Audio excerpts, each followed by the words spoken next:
My name is Charles Harrell, and I'm with the Veterans History Project, interviewing Mr. Paul Clites. Attending this interview today is Javan Harrell, Rhonda Harrell, my wife and son, and Mr. Clites' daughter, Kara. Mr. Clites, can you please state your full name, please? Paul Forrest Clites. And can you tell me when you were born? April 25th, 1923. And where you were born? Corriganville, Maryland. And what is your current address? 14807 Howard Street, Cresaptown, Maryland. What war did you serve in? World War II. And what was your branch of service? Air Force. And what was your rank when you first went in and then when you finally came out? Went in as private and came out as a technician, 5th grade. And could you tell me your entire company's name? 1905, Ordnance, Ammunition, Company, Aviation. And which air forces did you serve with? We served in England in the 8th Air Force and in France in the 9th. Mr. Clites, when you were growing up, can you tell me your earliest memories that stick out? I guess the earliest memories would be visiting the farm, my grandparents' farm. That's one memory. And going to school. I remember my first day of school. Can you tell me about that? Well, the first day of school, we were at the farm, at the grandparents' farm, and we had to drive about 20-25 miles home to go to the farm, to go to school. So that's what we did to go to school. So I remember that long trip to school. But remember some time in school, some of the things we did. Who was your teacher? Miss Dando, a teacher named Miss Dando, was first grade teacher. And our principal was Mr. Manley, John Manley. Did you go to school, were you driven to school by your grandparents? No, we walked to school. We left a short distance from the school and walked. Did you live in a town or more of a country setting? It was a small town, smaller than Cresaptown, but it was a town setting. What did your father do for a living? He worked at the College Springfield Tire Company, and he was an electrician. And growing up, we had gardens, and we raised, this was during the Depression, we raised chickens and pigs, and we had fields where we raised corn and other produce in garden, things we have in the garden. And Dad worked at the electrical business too. He did this on the side, wired houses, beside his regular job at Kelly. He also had a little garage where he repaired automobiles. He had this beforehand, so he kept that and repaired automobiles through the Depression. Do you remember any time when you did not have electricity in your home? No, we always had electricity. What was your father's name? Floyd Clites. And mother? Gilla Clites. Her maiden name was Shrout. Gilla Shrout. And what can you remember doing with your father while you were a child? well, I remember we helped him in the garage a lot, which I didn't particularly like because it was a matter of holding lights for him. It was usually just cold in there, and so as a kid I didn't really like that. We worked in the garden a lot together, in the fields. We did a lot of that together. And as we got a little older, we helped him with the electrical work in the various houses he worked at. And of course, we went on trips with our grandparents. We'd take my dad's parents, and we went on some trips.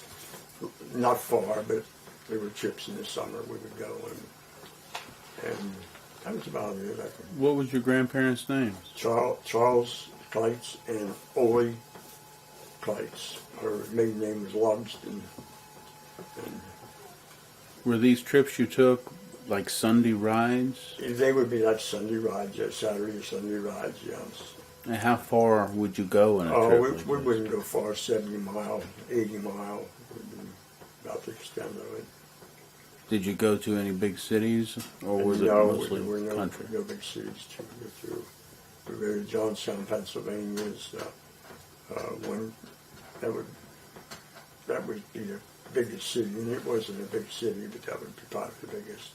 What did your mother do primarily?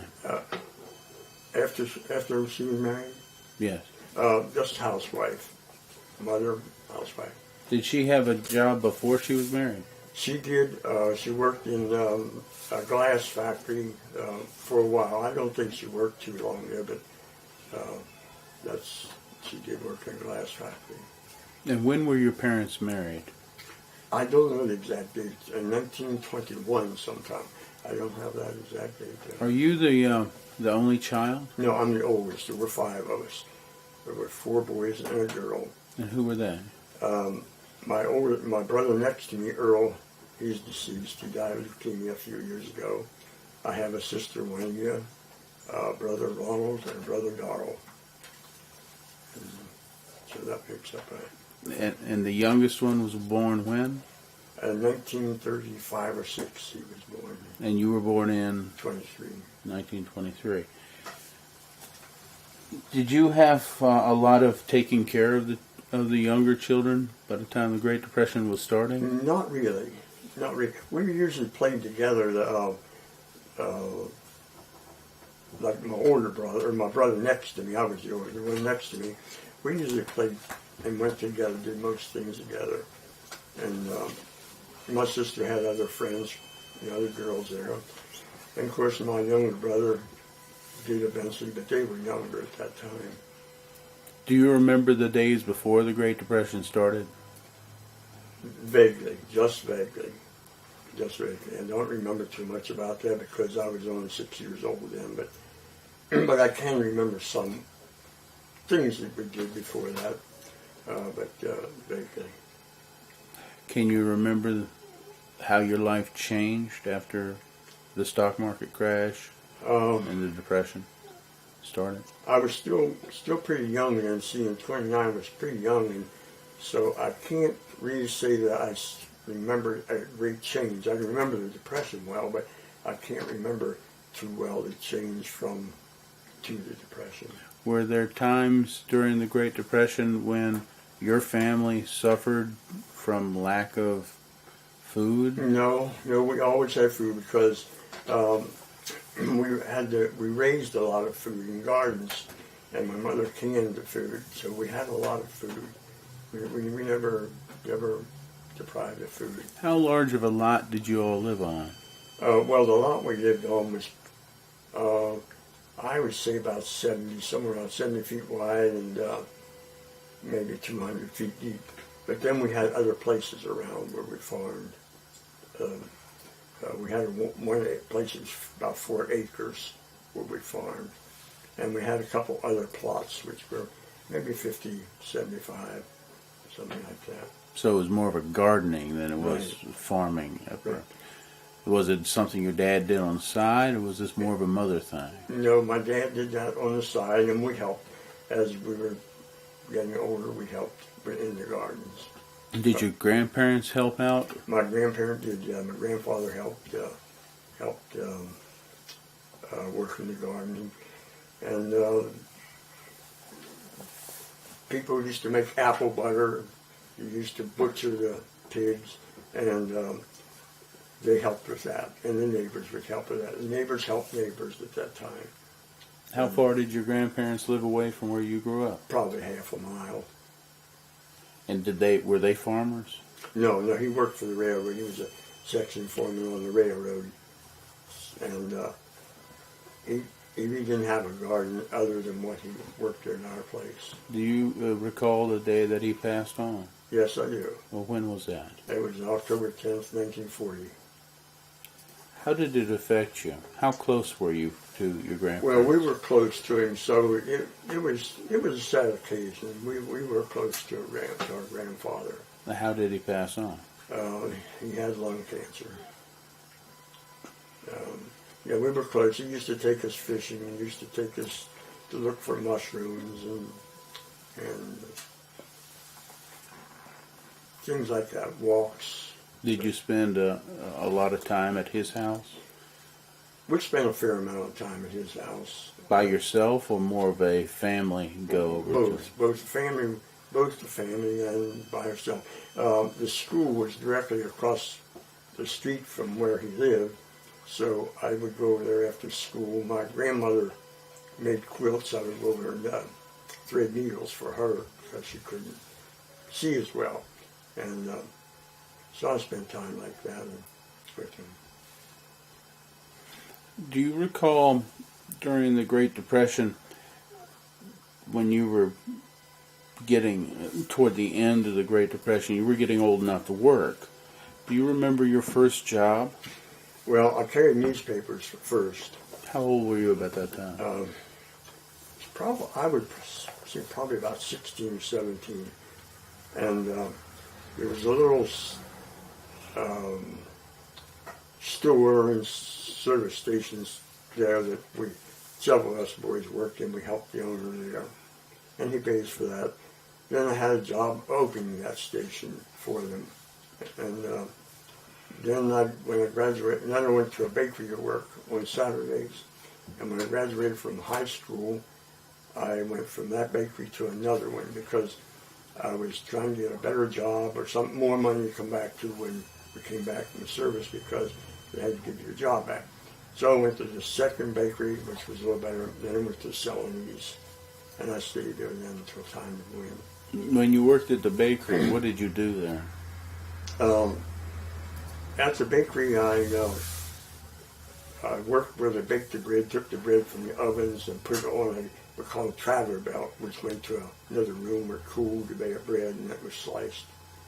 When you were a paper boy, what was the name of the paper? Cumberland Evening Times. And that was about the extent of it. I worked where they made donuts. We had this batter mixed to make big donuts. And that was about it. It wasn't there too long either till I went to Celanese, and I stayed there then until I went in the service. How large of this small community would you say it was? Probably at that time it was probably somewhere in the neighborhood of 30,000 population. 30,000? Somewhere there about. It's a lot less now. Was it be a town that was so large that a kid about 10 years old or so could get lost in? I suppose they could. Yeah, I suppose they could. I don't think they would become so lost they couldn't find their way back. But yeah, they were spread over quite an area, and probably could his size. Did you find the town to be a town where everybody knew everybody else's business? Not in that town. No, this was Cumberland we're speaking of, where the bakery was. In the town where I was born and raised, everyone pretty much knew everyone there. It was only a couple hundred population. And there was a lot of relatives lived in that town, so they pretty well knew everyone. And people stayed in place for a good while. They didn't move about a lot. Was there a large Clites clan of folks living nearby that got together? They lived in Pennsylvania, and we did visit a lot, yes. My great-grandparents lived in Pennsylvania, and my great-aunts and uncles lived there, and we visited them. And on my mother's side, too, or my grandmother's side, on my father's side, the Logstons, there were a lot of them lived there. We visited them. Yeah, people did a lot of visiting then.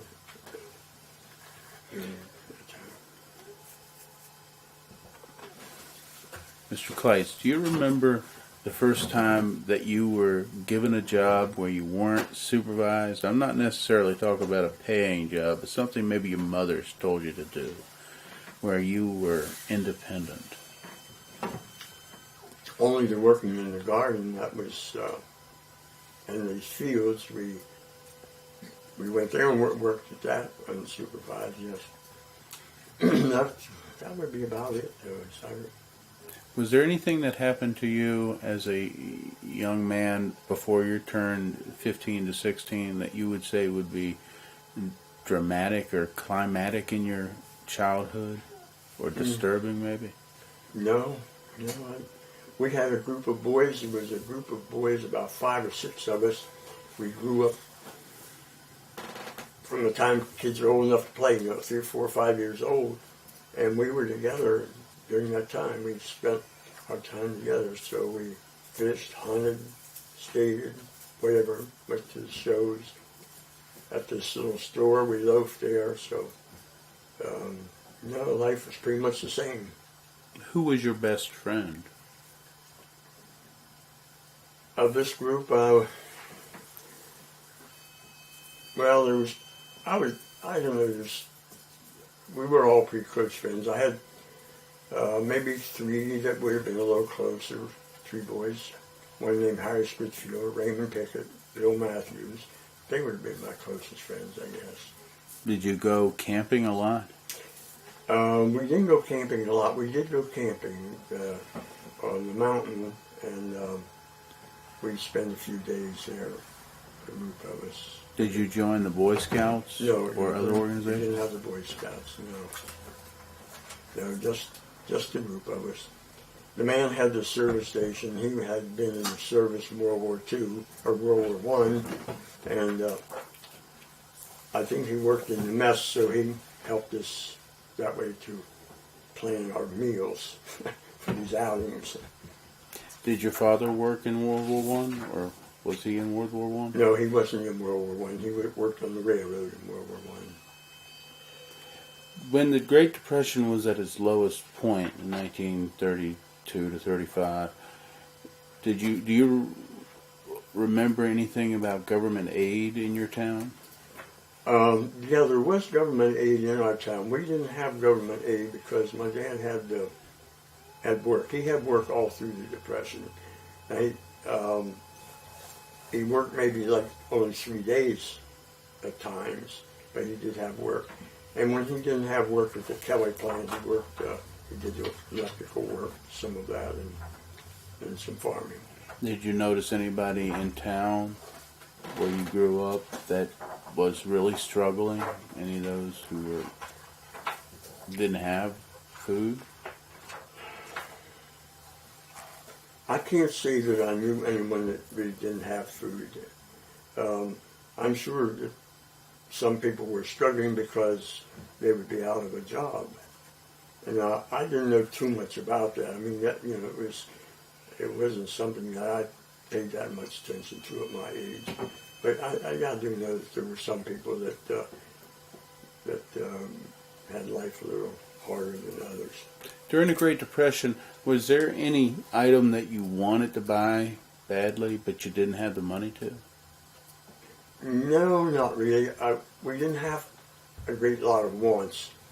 I guess as you grew, you learned that you couldn't have a lot of things, and so you didn't have the wants, I guess. But we could buy things. They bought things for us for Christmas. We always had Christmas, and at Easter time they bought us things, and of course our clothes for school. And we didn't have a lot of wants that way. No. What was your favorite present that you got while you were an adolescent? I had an electric train and a sled. I guess those would be 2 things that I had. Was Christmas a truly exciting time for you? Yeah, because we got gifts from our parents and our grandparents and our aunts and uncles. Yeah, it was a time when we got presents. We went to the farm, my grandparents' farm, on Christmas, and visited my dad's parents during the Christmas season. Was another holiday more important to you? No, probably Christmas was our biggest holiday. As you were going through the later part of the Great Depression, do you remember when Hitler started making headlines? Yes, I remember that because we had one of Hitler's speeches was they broadcast it through the school, through the elementary school. Of course, we couldn't understand him, but they did broadcast speech for us to hear. Did you know anything about his racial policies against Jews and other No, folks? not at that time. I don't think. Not if I did, I don't remember that. No, I don't remember any of that.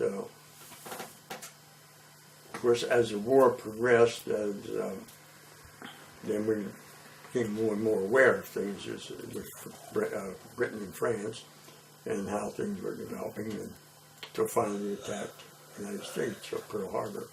Do you remember that day? I remember that day, yes. Do you remember exactly where you were standing when you first heard? Yes, I do.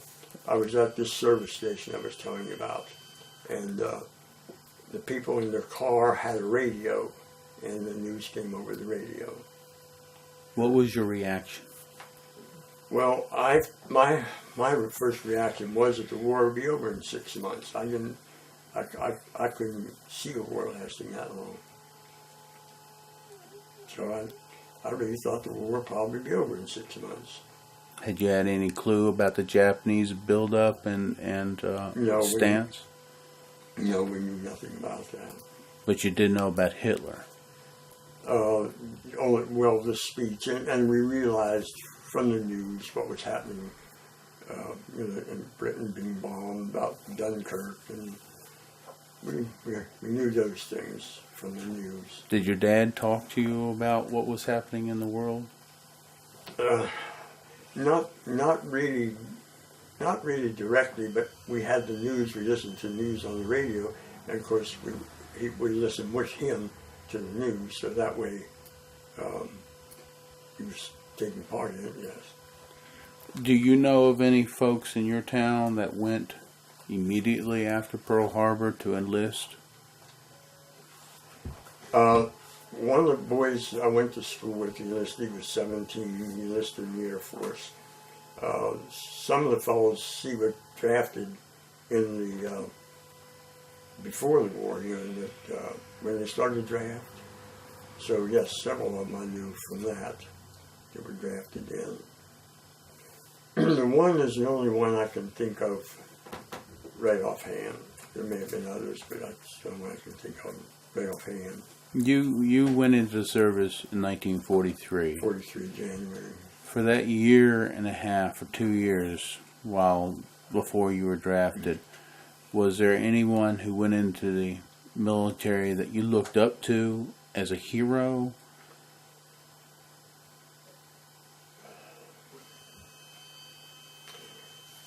No, my uncle was already in the service. Before the war? Before the war. No, not really. There were some others had gone, but no, not really.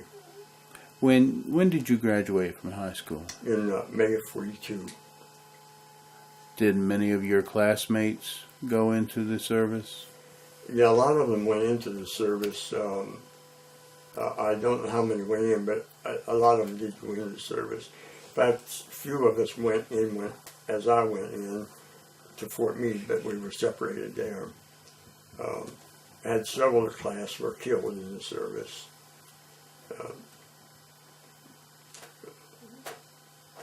One was killed in a bomber crash. I can't remember all the right offhand. One of them was killed in a bomber crash here in the States. And two of them were killed in Europe in combat. Did these other folks join up at the same time? No, the only one that, the one I showed you, the paratrooper, he went in when I went in. When you went into the service, you received a draft notice. Right. What rating did you have when it came to the draft? Well, we were just civilians. We didn't have any rating. They didn't classify you by your health? By which? By your health or your ability or your physical stamina? Well, when they examined us for the physical, I do remember when they examined us for the physical, one doctor that's sitting here in a row said to the other, here's one for the Air Force, because my eyes were real good. I could hear real well. and I was thin. So I guess those are the reasons. So they didn't give you necessarily a choice. No, we didn't have a choice. Were you glad to go to the Air Force? Yes, I was. I had tried before I was drafted to go to the Navy, but they had quotas at that time for the different branches of service, and the quotas were closed for the Navy. So I had to wait until I was drafted. Why were you interested in the Navy? I don't know. Well, I had a friend who was in the Navy that was on the new battleship, the USS Indiana, and that probably had some bearing on it. Do you remember where you reported to for when you got your draft notice? You mean here in Cumberland? Yeah. Yeah, I remember what it was, yes. How many other folks were there with you that you knew? Probably 3 or 4 that I actually knew. I had gone to school with at least 2 of those, and a couple of them we had worked together at the Celanese after we got out of school, and they just took us together. When you went to Fort Meade, had you ever been that far away from home before? That was about as far. I had been to Baltimore once, but yes, that was as far as I had been from home. Were you with other people you knew at Fort Meade? No. How did you get to Fort Meade? By train. We went by train to Baltimore, and then another train from there to Fort Meade. When you got off the train at Fort Meade and stepped out onto the field, do you recall that very first day, first hours? No, I can't say I do. It was late at night when we got there. It was probably close to midnight. So there was someone, of course, there to meet you and told us what barracks to go into, took us to the barracks, and then we got the next morning. We were only there about 2 days, so they had to do a lot of things during that 2 days. We got the next morning, and they, I guess one of the first things was they classified us. They gave us these tests to see where you were going to go. And we received our inoculations then, a uniform, and took some more tests, and then they decided where we were going, got us ready to go, because we were only there like 2 days. So they didn't yell at you all to stand in line and pick up cigarette butts or No. drill you or anything? No, we were still semi-civilians then. When did you get to boot camp? Well, we went from there to Miami Beach, Florida, and that was a classification center there, and probably some boot camp. We learned to drill there, and we really never had basic training like the infantry had, because we weren't going to be in that branch of service, and we didn't really have. They touched on things. They gave us a bayonet, showed us how to use a bayonet. They gave us a gas mask, taught us to use that. They had about 6 or 8 kinds of gas in little vials, which they opened and let us sniff so we could recognize them later. We did a lot of marching there, getting physically in condition, and fired a rifle there. Went to some classes, and just some things the Army would do, mapping classes, and just a lot of things like that, basic things. When did you come to the realization that you were going to be working with bombs? When we went to California. They were, and Miami Beach, they classified you there like for whatever they're going to do in the Air Force. Some of the guys were going to be gunners, bombardiers, navigators, but when we went to California then, when we got on the train, I, for one, got the measles.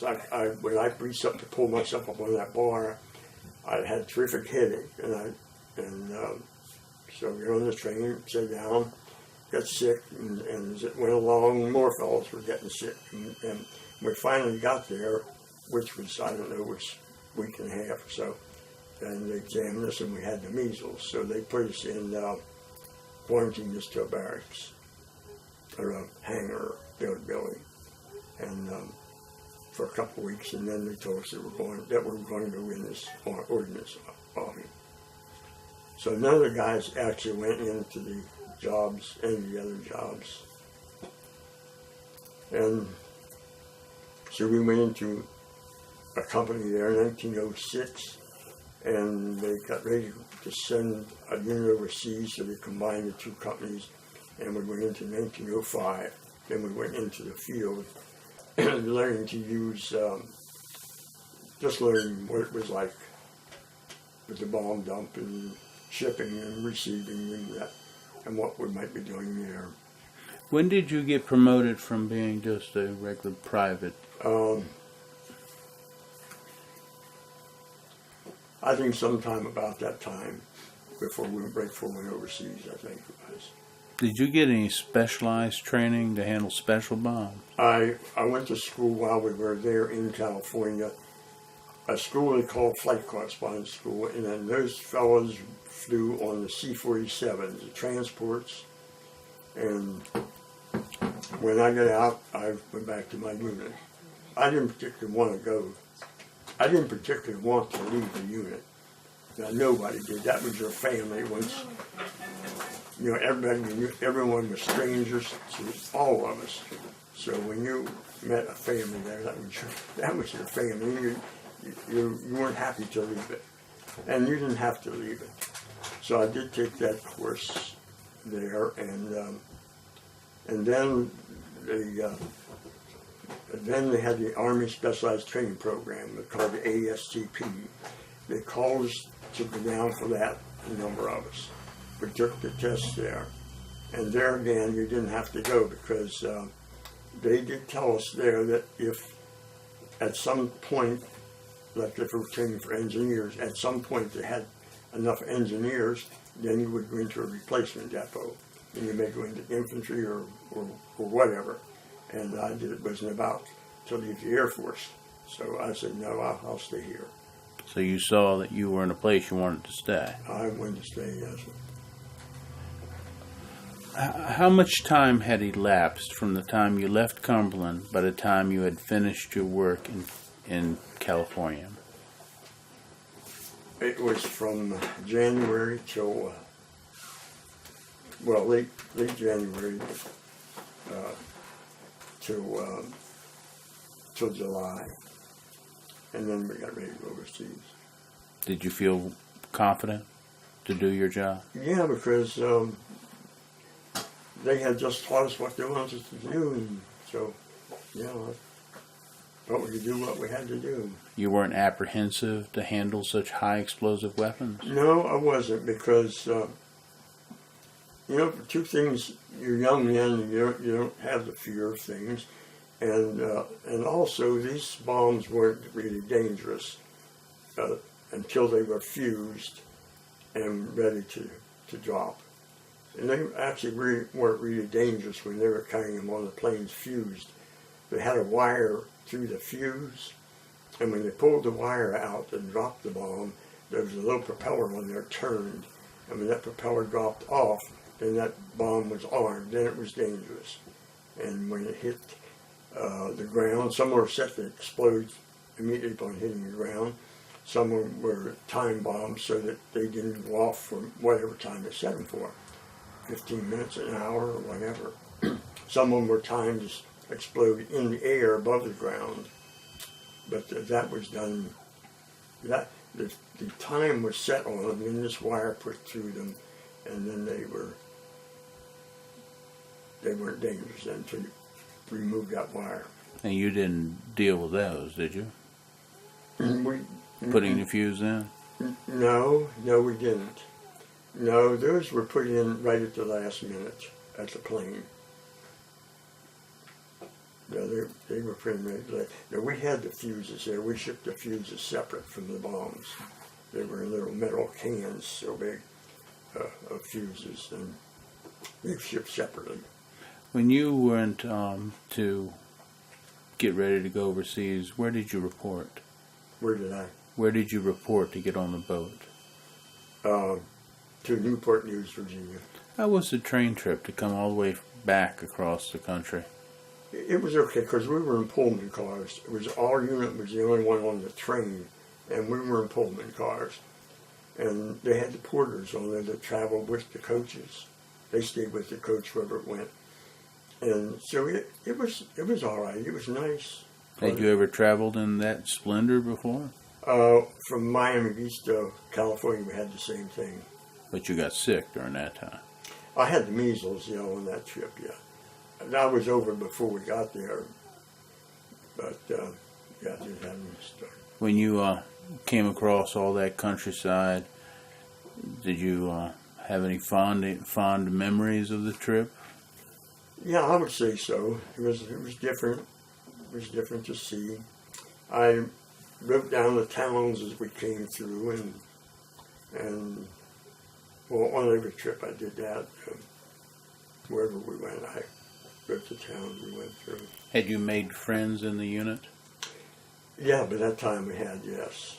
It doesn't take long till you know whose type of people you're going to associate with. It doesn't take long. A few hours or a day, and you can see who you want to associate with. Did you know of any people who would be called pranksters or cut-ups in your unit that you did not want to be around? No, not really. We didn't have too much of that. I mean, some people did probably some little thing, but no, it was all friendly terms and nothing. Were you all on first-name basis with one another? Yes, we were, but usually people called each other by last name. People, for some reason, were known by their last names. So. What were you known by? The Clites, they called me Clites. How close were you to your officers? They were close. They worked with us, and we worked with them. And yeah, they were on a friendly basis. Our commanding officer was a regular Army man, had come up from the ranks to a commanding officer. We had one officer that, after we were overseas, he spent most of his time with the enlisted man. He seemed more comfortable there.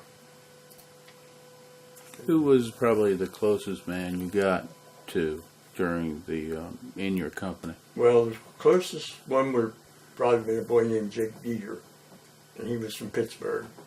And I guess the next closest ones would have been one named John Harrell from Buffalo, New York, and one named Henry Lazaro from Webster, New York.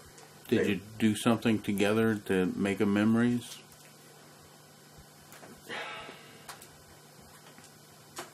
Not really. We worked together a lot, and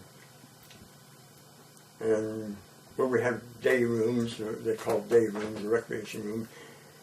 Maybe we sit there and talk, but other than that, nothing particular. We were in the tents together by the time, so you gravitate toward people that you feel comfortable with. I don't know how you know it, but you seem to know that. When you got on the boat from Newport News to head across the ocean toward England, what was the name of the boat and how was the trip? Cristobal. The name of the boat was Cristobal. The boat, it was a small boat and a freighter, which had been converted to a troop ship, and we were double loaded. We had about 3,000 on the boat, so it would be about 1,500 above deck for 24 hours, 1,500 below deck for 24 hours. Then we would switch. And we went that way till we left Newfoundland. And when we left Newfoundland, we shortly got into a real bad storm. And they had to put everyone below deck because the boat was taking water over the side, was rolling, taking water over the side, and dipping.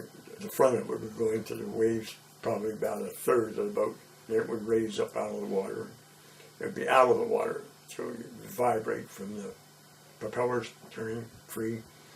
And so at that time we were all below. A lot of guys were sick, real sick. I never did get seasick on any boat trip, but I saw some of those guys, they were really sick. How was the food on that boat?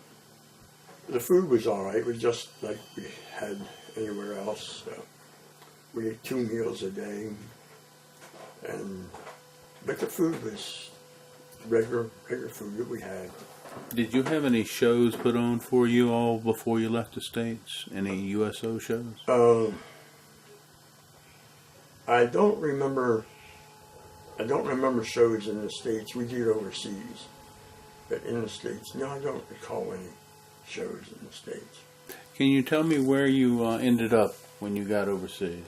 Well, we went to Garrick, Scotland, and from there we boarded a train and went to southern England to the station 587 at near Thetford, England. And that's where we spent most of our time there. We would be on detached service from that base, but that was our home base. And then we went down to southern England to leave to go to France. And I think we sailed from Weymouth. There was 3 ports there, Weymouth and Portsmouth, and another one at Moselle. I think we sailed from Weymouth. How long were you in England? 13 months. And did you service any one particular bomb group? I don't realize, or don't know the bomb groups we serviced. There were a lot of them, and I know what bomb groups were around us, and I feel sure we serviced most of them, because I don't know of any other ammunition dump in around close by. So, but I don't really know particularly to tell you a group that we serviced. I don't know. When you set up your supply dump, is that where all the bombs were brought and then divvied up? Yes, they were brought by train to a railhead and unloaded and hauled by truck into the dump, and then they were stored, as pictures show you, different size bombs in different areas. As you went into the dump, the concrete road went in and the concrete road went out, and 4 went down through this forest, and they were stored along these roads. Were they in any type of bunker or shelter? No, they were out in the open. Had camouflage nets over them, but they were out in the open. Now, some explosives we kept underground. They were in like round top, the Quonset huts. They were below ground, and in case they would explode, they were straight up instead of scattering out over the field there. We kept fuses in there, and some other high explosives we kept in there. The bombs weren't dangerous as it were they were stored. When you had an order to send bombs out to a squadron, did you receive a paper order to tell you how many and what type? Yeah, I did. That's was my job. I went out to the different places where they'd be going to, and I've been on the bases, and I cannot tell you who they were, what group it was. But I went to the bases and picked up orders there, and I didn't really know what I had, but that's what I was doing. And I went to that headquarters in Compiègne. That's what I did most of the time I was in the service. That's the job I had, was on the road. And you would then deliver the message back to your depot? Right, back to our company there. And then your company commander would send you back with the bombs? No, they would. He would have the orders of where the bombs were going to go. So the trucking companies would come in then, and they would send the bombs with them in the orders to where they would go. Did you ever have to perform guard duty around these camps? Oh yeah, we had a lot of guard duty. Had some KP, but till I got this job, then I didn't have guard duty. Then I didn't have any extra duty after I had this job of working with the mail. What type of automobile did you drive on these missions? Mostly a Jeep and a little half-ton truck, or another they call a weapons carrier or command car. They were all small vehicles. And you were actually driving, getting out, delivering a note, gathering the orders back? There was no assistant?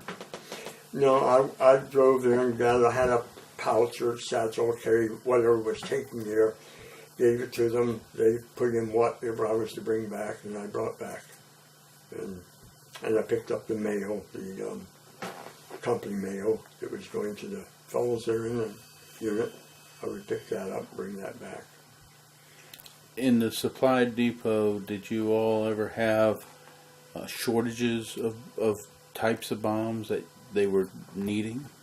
Not that I was aware of. Now, when we went to France and went up through northern France, and they sent us back to Normandy to do the demolition work, at that time they were trying to salvage bombs that were usable, because there was a shortage of material then. So at that time they did.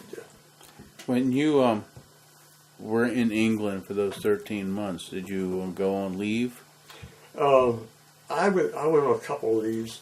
I was off the base, so it wasn't like being confined to that base all the time. I was off the base, and if I wanted to go into a town, or some of the people wanted something from a town, I could get it for them. But I had a couple passes to Cambridge, which was the university town there, and I went to London once. I had one pass to London. I wanted to see London while we were there, so I did have one pass to London. Did you ever attend any USO shows while you were in England? The USO shows they brought to the base there, yeah, they had a couple were there, but I didn't ever see anyone like Bob Hope or those celebrities. In England, I saw Irving Berlin and Marlene Dietrich in this show, This Is the Army. They were the only ones, I guess, that I ever saw. They had some others, lesser known people that we'd see, and some of the British actors that we saw there. Did you interact much with the British Army? No, we didn't. There was a unit on our base, became friends with one of the fellows there. A couple of us became friends with him. He was Scots. He was from Aberdeen, Scotland. And right before the invasion, he got a 2-week leave to go home to Aberdeen. And two of us were to go up there later. We were to get, the second week he was there, we were to go up there and visit his home. And we were all to come back together. But during that 2-week time, the area, that part of England where I was all frozen for the invasion, and no one was allowed in or out of there. So we didn't go. Did you ever see any personnel in in the bases where you were that later became very important people? General LeMay is the only one I can think of. Can you remember how you saw him or what circumstances it was? He was at this headquarters. That was his officer of that headquarters, and that's where I saw him. Where I went to pick up these papers was one of the places I picked up papers. He wasn't famous at the time yet. Well, he was commander of that division, the Air Division. He was commander of that Air Division. Later became commander of the Pacific, of the between lines, and then he ran for vice president. So we saw it later. When the invasion of Europe happened in June 1944, could you tell that the invasion was going to go off? We knew. We didn't know when it was going. Of course, they didn't know either. But we knew it was happening. Yeah, because everywhere was packed with equipment, and we knew what it was for. After the invasion had occurred on June 6th, did you have any clue on how big it was? Or if that was even the main invasion? I don't think we really thought of being any other invasion, although they did do that. Patton was, they had Patton, he wasn't in the invasion, and they had a ghost army up in northern part, which the Germans really thought they were going to come across at Calais anyhow because it was such a short distance. And they had the ghost, which was really with nothing. up there, and the Germans and Patton wasn't with the invasion, and they were convinced that they were going to come across up there. And they did have like rubber tanks, big balloon tanks, and equipment up there parked. But you didn't see any of that? I didn't see any of that, no. How big was the supply dump in southern England for you? 100 yards across? Miles? Oh, it was miles of equipment. Yeah, I didn't see all that. You only saw part of it. But if you see pictures of the fields, they were, maybe miles of equipment parked. How about your supply dump that you were working out of? No, the supply dump we were in, we were still in the same place, and our dump didn't change that much, but we shipped from the trains instead of bringing the stuff into the dump.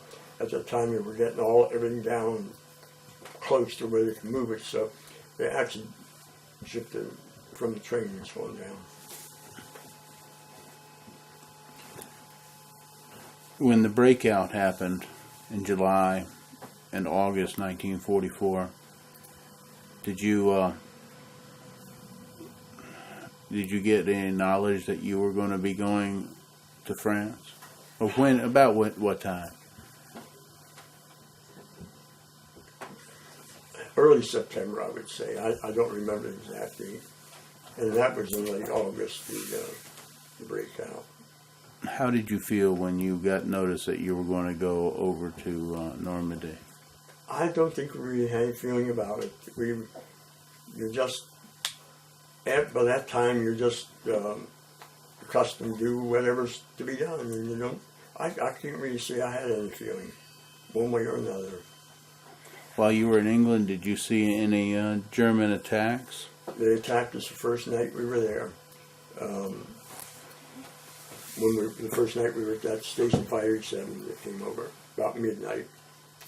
And they didn't hit us, of course. If they hit us, well, they were blowing up the dump. But they bombed around. You could see the bombs, the flashes, and you could feel the concussion. But as I say, they didn't hit us, so it didn't matter. You didn't see any of the planes? The plane, yes, we saw the planes come over. Well, it was night. What you could see on the planes was the exhaust. The exhaust pipes. The exhaust pipes were hot, so they were like white red or white hot. So you could see them, but it was dark. It was real dark. Was there fire directed up toward them? Yeah, when as they come into where the anti-aircraft is set up, the lights come on, these big lights, like big finger lights in the sky, and they start weaving around through the sky till they find them. And once they get a light on one of those planes, then more lights come in. They come in from all directions, and they cross that plane, and they hold it in those lights, and then they start firing on it. And that was in 1943 during that attack? Yeah. Were you ever attacked after that? Yeah, they would come over after that. Yeah, but that was the first night. We remember that. Didn't scare us. We were excited. We got out in the field. They had dug trenches for us to get in, but like I say, we were young, and you didn't have a feeling you were going to get hurt. So we got out in the field and watched them. Just watched. Did any of those airplanes get shot down? That night I don't remember. I don't remember if they got shot down at night. I saw one shot down in the daytime after that, which was, I imagine, was a reconnaissance plane, because our P-38s were up there flying. There were always airplanes up there, and these planes get up like our own plane to chase each other, like practice. And I saw these two this day, and I thought they were chasing each other, and then I heard them start firing. And so I watched, and they had another plane that shot it down. So it went all off, started smoke, went off in a big, like a rainbow out, so it came down. When you went to Normandy, how did you get across the channel? We went on LST, on LST. Where did you stand while this was happening on the LST? Were you near the front, back, middle, somewhere? I really don't remember. I don't remember where it was on that boat. Were you crowded in?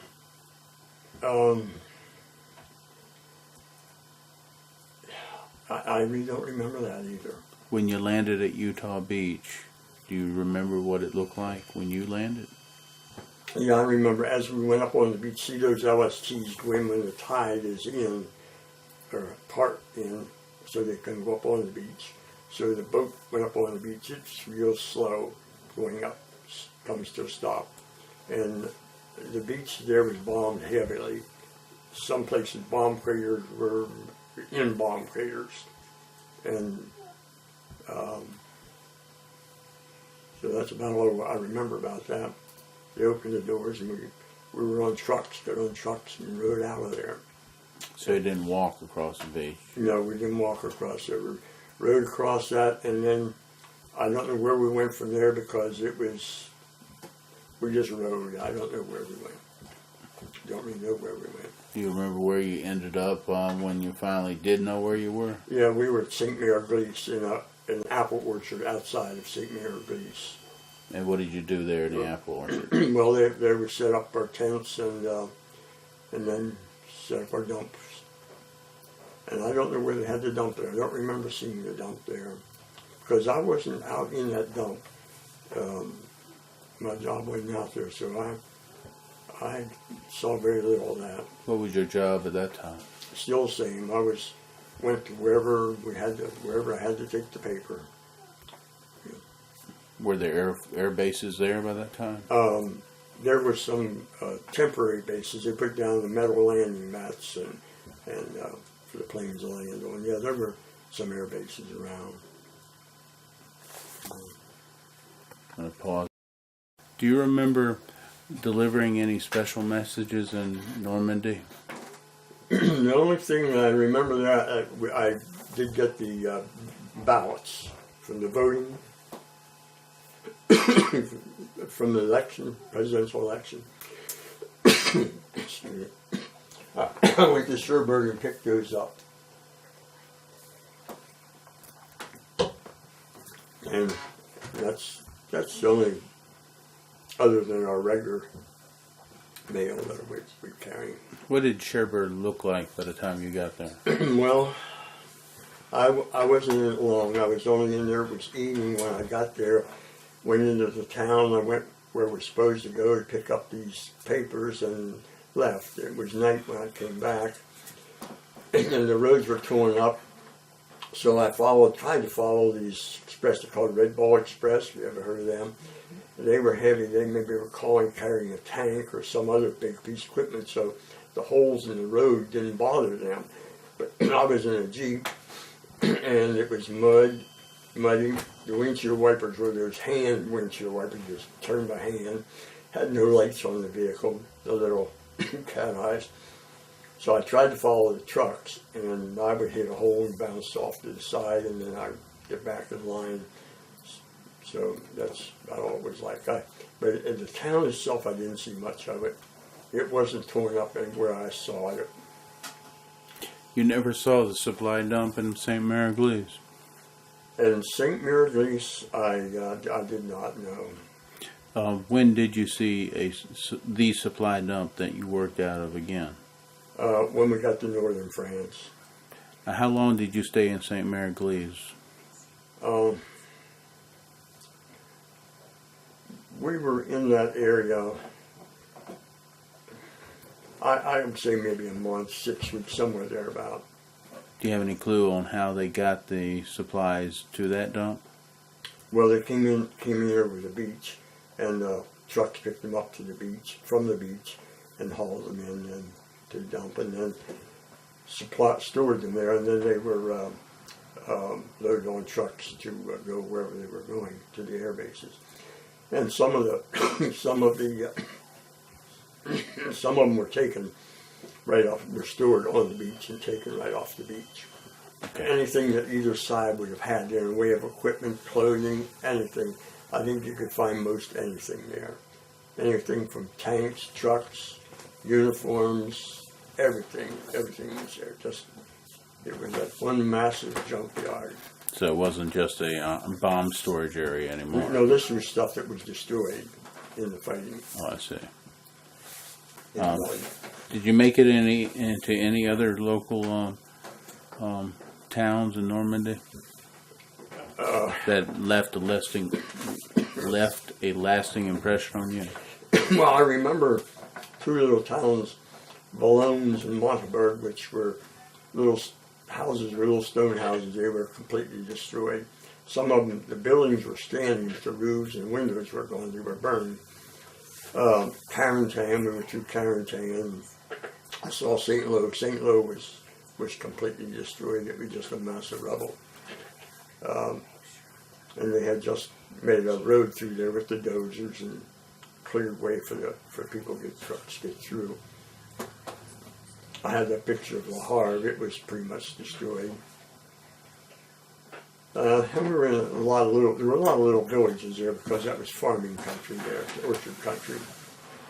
And so they were just small villages. Did you see any Air Force bases there too? No, I really didn't see any Air Force bases there in Normandy. There were some place around there because they set up the land, put down the landing mats and made temporary things.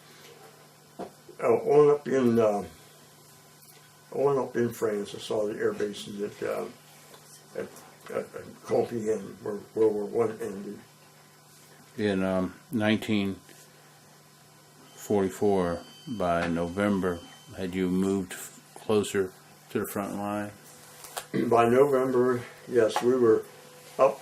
I don't know how far we were from where the action was, but during the Battle of the Bulge was coming across there toward the area where we were, not maybe headed right at us.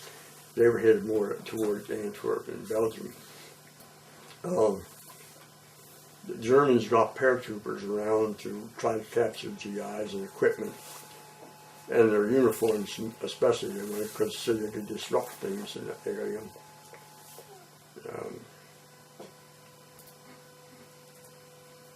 That I didn't see any of them.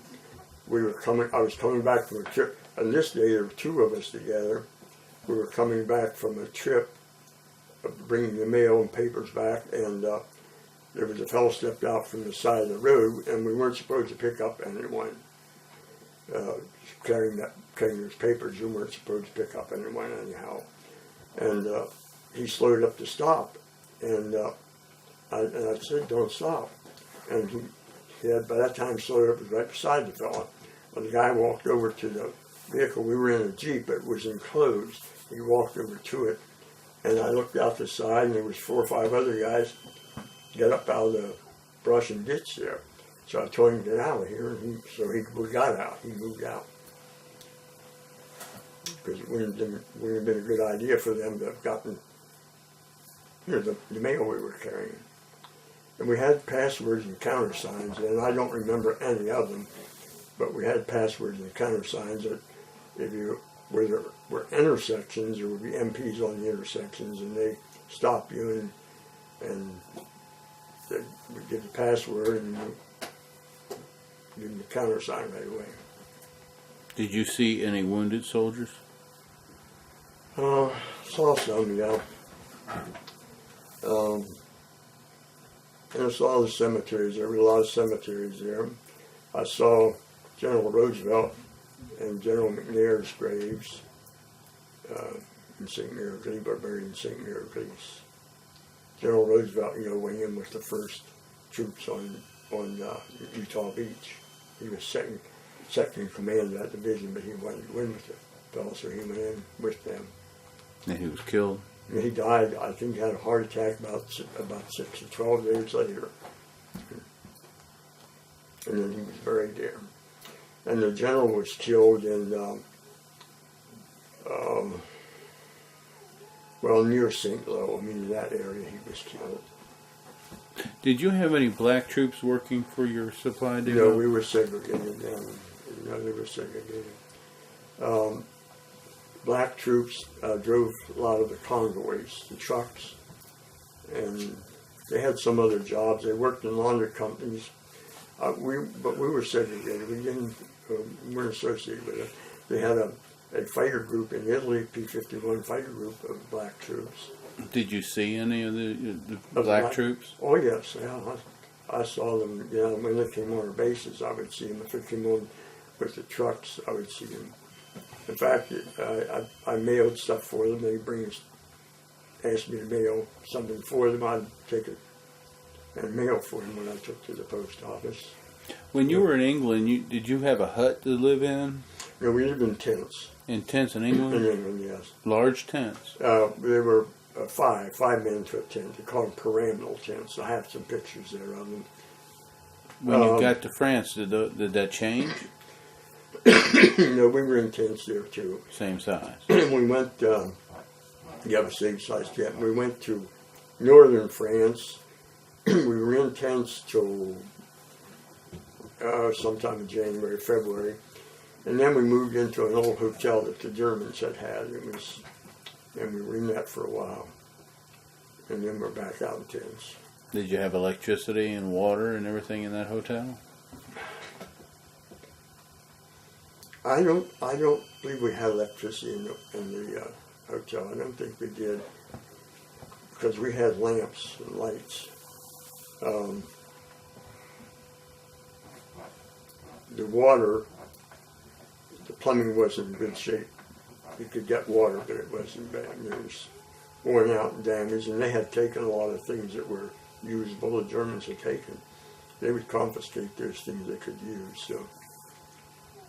Did you ever get a time while you were in northern France during that winter when it was unbearably cold for you? Yeah, yes, it was cold up there. The people there told us that it was the coldest winter in Ireland. They told us like several years. So it really was a cold winter. And we had wool blankets and comforter, and later we issued sleeping bags. But we put on whatever we could put on. I mean, we put on a coat, got under this cover, took our boots off, and put on more clothes and tried to cover up. And it was cold. Like our meals, we served your meals to try to have like hot, some kind of cooked cereal like oatmeal, but that would be cold before you ate it. Your coffee would be cold before you ate it. So, because we ate outside, of course, and everybody was eating outside. Was there any time that you saw any of your soldiers crack up from the cold or from the wounds? No. Was your company ever under attack by artillery or by airplanes in France? Not in France. At one time, the company had scattered to wherever they were going for the day, and there were only a few of us left there at what would be our headquarters place there. So they heard a machine gun firing, and someone came in, a runner came in and said there was a machine gun across the way firing on the trucks. So we were the closest outfit to them and said, we'll have to get them out of there. And so they called us together. We had regular platoons that would fall out at a regular time. Of course, the guys were all scattered in, so they put us in makeshift platoons and told us to get our rifles and helmets and get back out. You did have rifles and helmets? Yeah, we had them in our tents. Okay. So we did, and then they started us toward where this firing was. Now, it was fog. It was real foggy. You couldn't see much more than across the street, if that much. And it was snow, 7 inches of snow, and we were on an old German air base then, so we started across it. But we didn't get there. I don't know what happened to them. Somebody else got to them. But anyhow, that was the story of that. Did you ever see any dead Germans?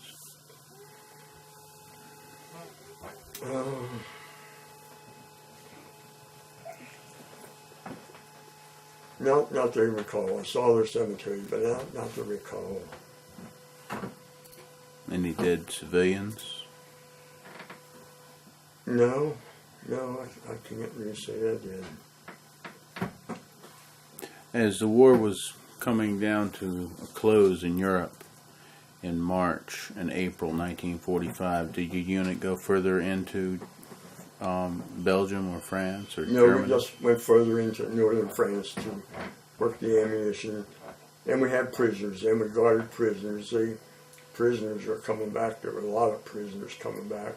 The highways would be maybe 6, 8, 10 abreast, and the roads weren't wide, and there may be miles of these guys walking, coming back. Do you remember encountering any of these guys? No, only I guarded some of them at that time. Did they talk to you? No, not really, because we had them working. They didn't have much conversation with them. What type of work did they have to do? They moved the ammunition.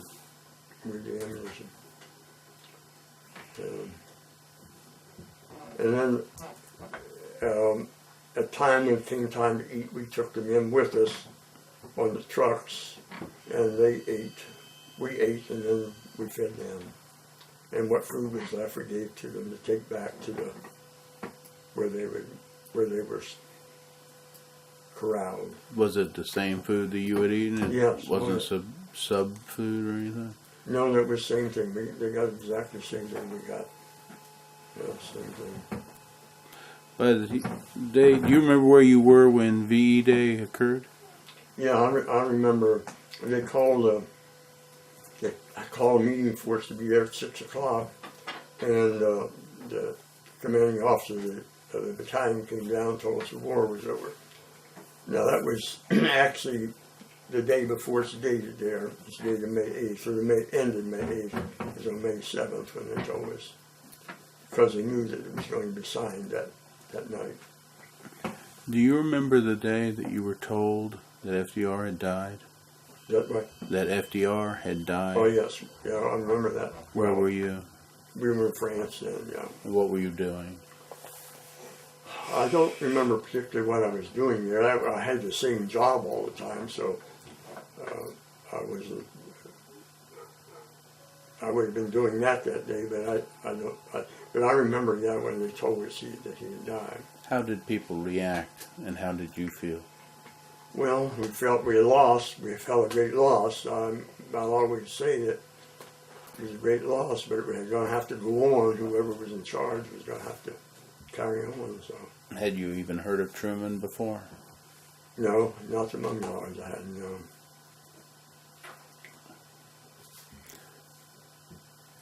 By that time, we had been winning the war. Did you know we had been winning the war by that time? Oh, yes, by that time we knew the war was coming to a close because we were getting a lot of prisoners, and they were telling us that, you know. You didn't have much conversation with them, but they would tell you that they had lost. Did you notice, as you went into northern France, any of the atrocities the Germans were doing? No, I didn't see any of them. We did meet with 2 French families there, of these little boys that had come down to where we were stationed. We gave them food, candy, and gum. And one day they asked us if we would go home with her to see their parents, which we did. And we met these French people there, and which some of those pictures are of. And one of the family the Germans had taken, I forgot what the question was, but one of the family of their family the Germans had taken as labor. But he came back while we were there, and have his picture too. Yeah. But they said that they had taken a lot of the people from there, which the Germans already pulled out, and they had taken laborers. Did you ever visit, after the war was over, the concentration camps? No, I never did see any concentration camps. When did you first hear about the concentration camps and the death camps? I really don't know. I really don't know. May have heard of them through this weekly paper they gave us, the Stars and Stripes in the Yank magazine. Maybe through that we may have heard, but I don't really know. Can't recall it when I heard from them. Before the war was over, were you ever given leave to go to anywhere? Well, no, only in England. I went to London and two times to Cambridge, No, in France we didn't have leaves. But there again, I was off the base. I wasn't like being penned on a base all the time. Now, the guys could go off the base in the evening, like into to the town there, that sort of thing, but a leave to go maybe to Paris or something like that, no. Did you have a map that you had that you used to get around different areas in France? I had, but they told us where to go, and I usually went by that. And they tell you, you're going to go through this town and this town to where you're going. And when you get into it, like I would go from Montpellier to Compiègne. When I would get into Compiègne, they told me where to go there, and I would ask an MP where the place was located. Did you ever take any side unauthorized trips while you were a soldier?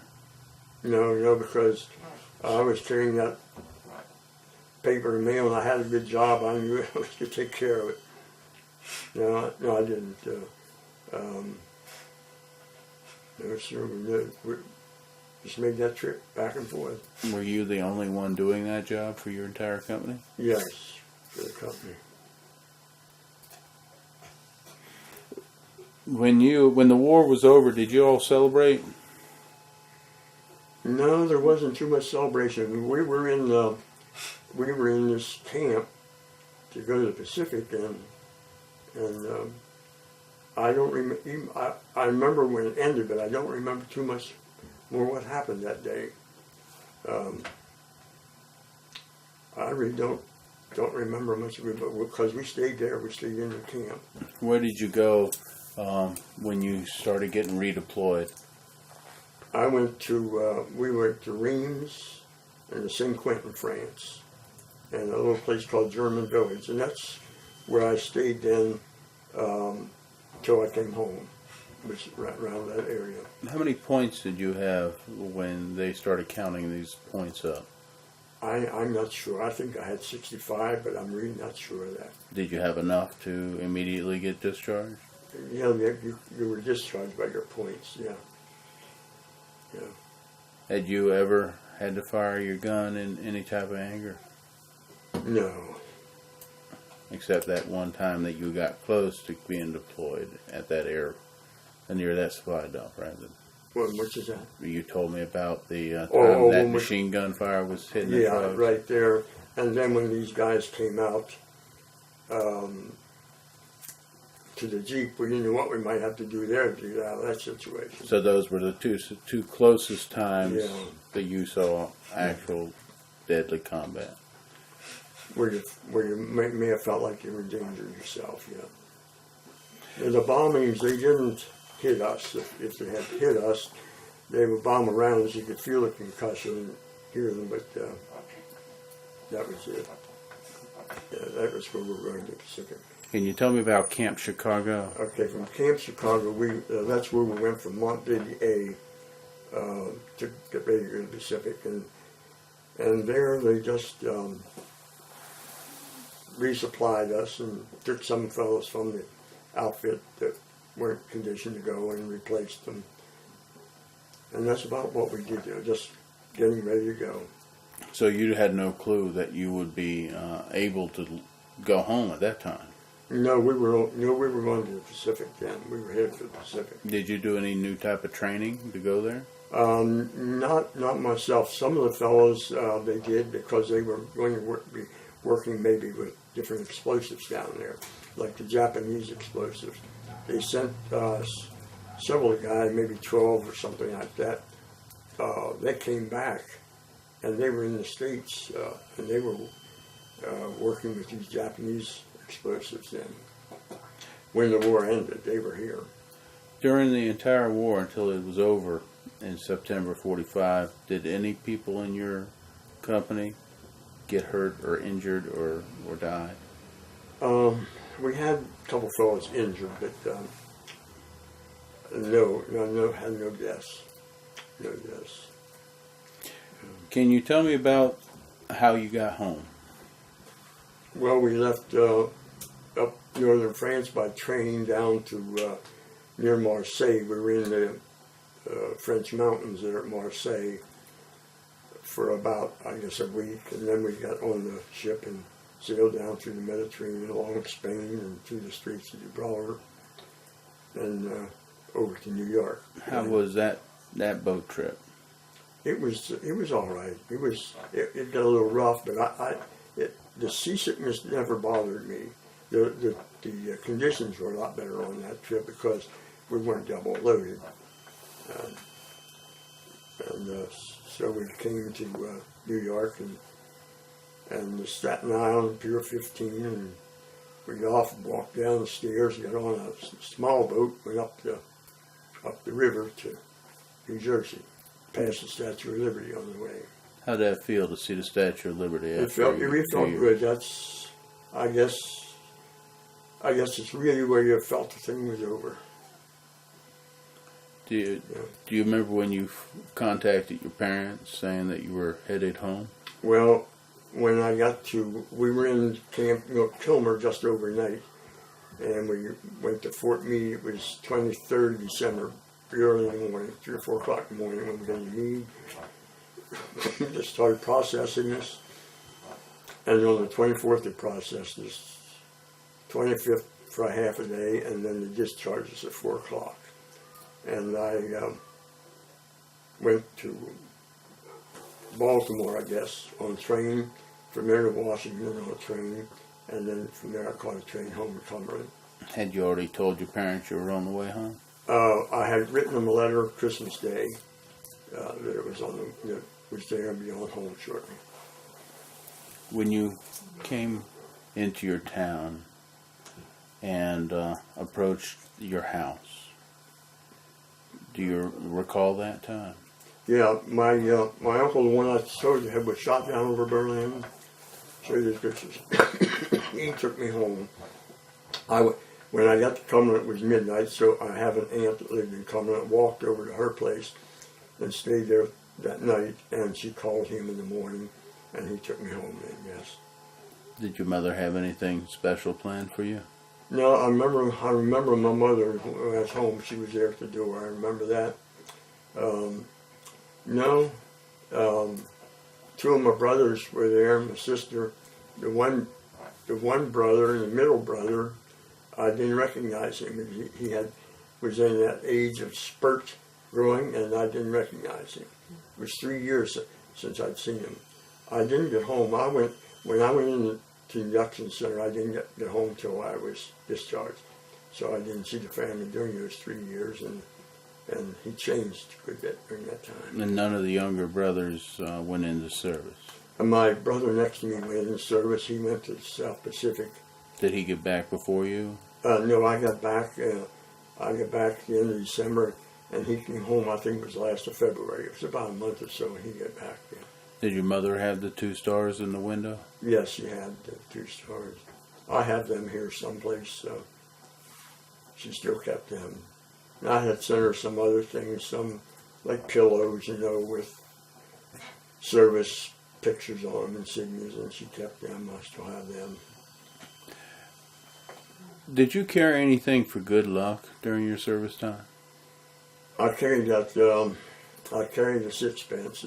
So I told my dog tags. Just carried it. I mean, that seemed to be the thing to do. So I carried it. And a can opener. I carried the can opener there mainly so I could find it.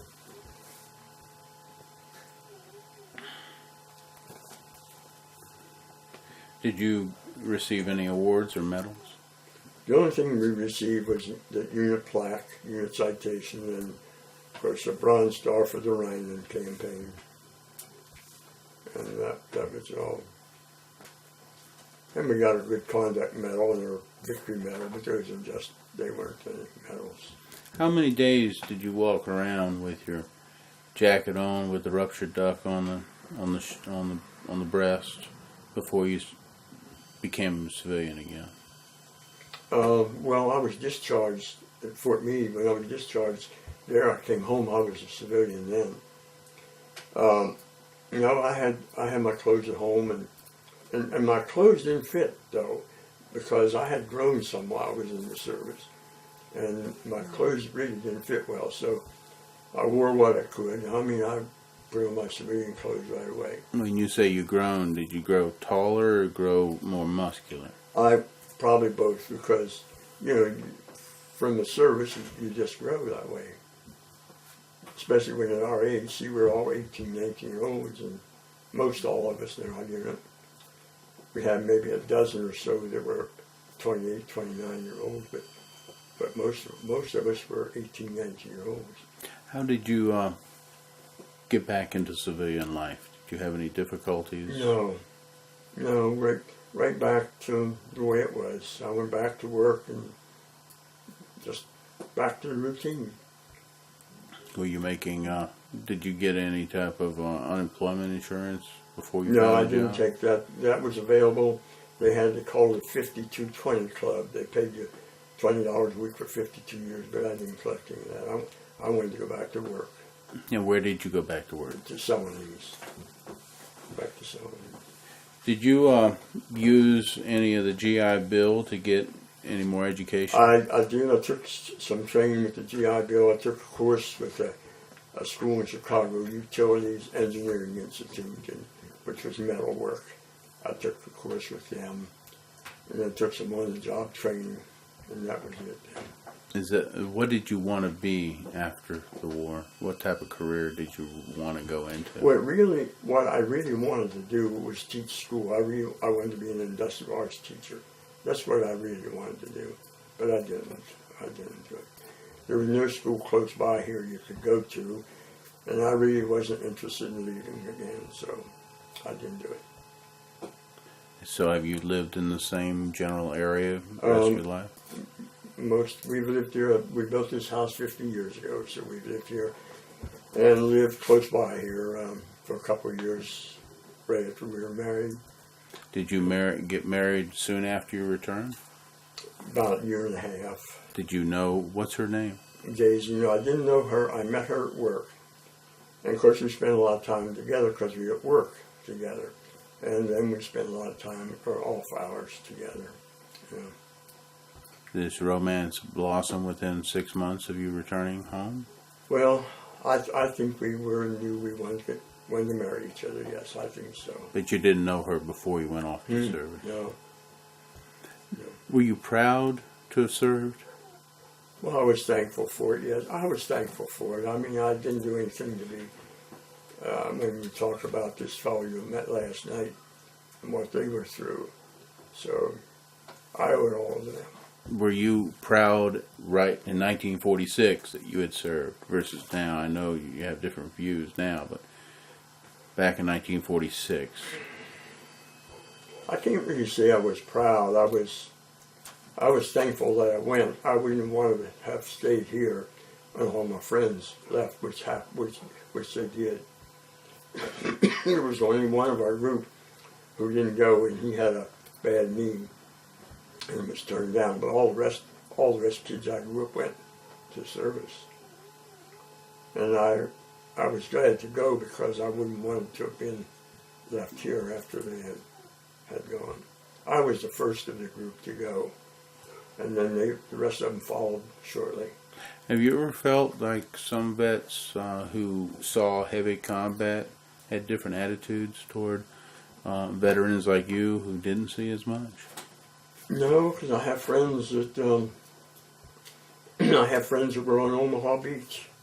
When they're on Omaha Beach and in the invasion, they were good friends. No, I've never had anybody show that feeling toward me. Did you join veterans organizations? I did when I first came home. But after I left Sears, Celanese, I went to Sears, and I spent my working life at Sears, and I was on the road there. And a lot of my evenings were working, and I really didn't have time for a lot of things, like organizations, or to get interested in sports, like you follow a certain team. I never really did that. When did you become active with the veterans? Several years ago, I with the unit in Kaiser. This man called me and to come up. He knew I wore my uniform, and he called me to come up for this display they had, and So I looked to that. Did you keep in contact with veterans that you served with? Yes, it did. In fact, the first fellow, yes, my best friend, Jake Eater, they came here on their honeymoon, and we visited them in Pittsburgh. We visited another fellow named Elker in Pittsburgh. I visited these other two fellows that were close friends in Webster, New York, and Buffalo. And the one in Buffalo has come here. Jake has come here. One in lives in Martinsburg now, comes here. He was another close friend, and I go there to visit him. We're in contact by phone a lot, about a half dozen of us. We keep in contact, which they're calling someone else. That way we keep in contact with all the guys that are left and what's going on. When you get together with these other vets, do you talk about what you did and times during your service? Yeah, pretty much they do. They talk about that, their families. Yeah, they talk about the service, but they talk about more of the fun things they did, you know, and things that happened. Things happened I didn't know anything about, you know, because as I say, I wasn't in the field with the unit. I was out on the road somewhere, and things would happen I wouldn't know about them. You mean with your unit? Mm-hmm. And you were driving, delivering the messages. Yeah, right, and I wouldn't actually know what's happening back with the unit because I wasn't there. But there was a train blew up of ammunition. I didn't know about that for a long time. The train that was supposed to be going to your supply dump? Yeah, they were bringing the ammunition in, and it was in a little town. They tried to get the engineer tried to get the train out. I don't really know much about it, but it blew up. They said blew the roofs off the houses, just raised them up and blew the windows out. I didn't see it. So I don't. I only knew what they told me about, you know. After serving your country for almost 3 years, do you see your service as helping out your future life somehow? My own life? Right. Yes, I think so, because there you learn to take care of yourself. I knew no one, as the other fellows were the same thing, knew no one else, and you had to learn to take care of yourself. You had to learn to, and taking care of yourself is following orders and do as you were told, and whatever else it took to take care of yourself. And I think you're gaining some independence that way. What do you think about our modern Army today versus the Army you served with? Well, I really don't know anything about it. They're equipped better, of course. But as far as the training, I really don't know anything about it. I know they train, and I know some fellows that were in the reserves and guard, and I know they have training, and they seem to be doing a good job there in Iraq. I mean, especially Fallujah. I mean, when they have a chance to do something, they seem to do a good job there. How did your father deal with you being a veteran at age 20, and he not being a veteran, being age 40-something? I don't know if there was any. And how do you mean, in what way? Did he change his opinion of you? I don't think so. I don't think so. Were you still a kid to him after 3 years being gone? I really don't have any memory of anything like that. I don't think he looked on me as a kid. I don't think he changed his feeling about me. I think pretty much we did things together, and so things was pretty much the same as it was before. Really, I don't see where there was any change. Is there any final thoughts you'd like to express to me, to my son who will see this, to some guy 50 years from now who looks at this? Anything you want to leave him with thought about? Well, always I think of the guys as the man you spoke with last night, and the infantrymen in the Army, the guys who flew those planes on those bombing missions. theirs was a life of terror, sheer terror. And we owe a lot to them. Should never forget them. Thank you, Mr. Clites. Welcome.